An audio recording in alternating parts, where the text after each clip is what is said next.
Moltes gràcies. Com vostès ja sabran, doncs, fa molts pocs dies el grup de govern va anunciar el tancament de l'escola Bressol al Coral, ho va anunciar a les treballadores, a les famílies. Aquell mateix vespre, amb un dels grups de treball que mantenim, ens va exposar la situació. Ja feia dies que s'havia comentat. En tot cas, el que celebrem és que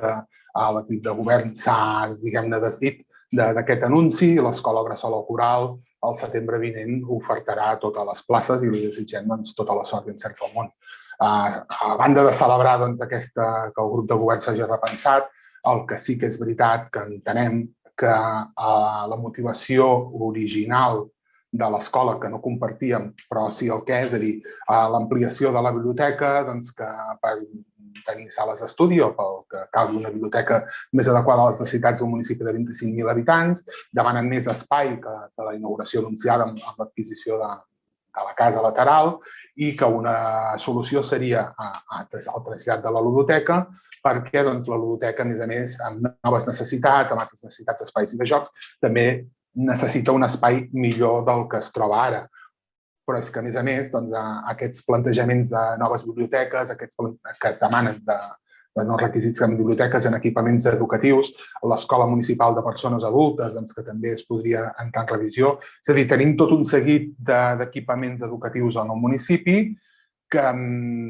diguem-ne, que el fet de l'anunci del tancament de l'Escola Bressol al Coral han posat de manifest les necessitats, les mancances, o si volen dir-ho d'una altra manera, les necessitats de quan es van construir o es van inaugurar han canviat, el concepte d'educació 360 que compartim amb l'equip de govern demana nous plantejaments. Sabem, per exemple, també que les biblioteques a tota Europa, els països del nord d'Europa, que són més capdavanters, ja se'ls demana uns altres usos i que, per tant, necessitaran uns altres espais. Tot això entenem que es demana una reflexió en global, una reflexió col·lectiva, que ens permeti dibuixar,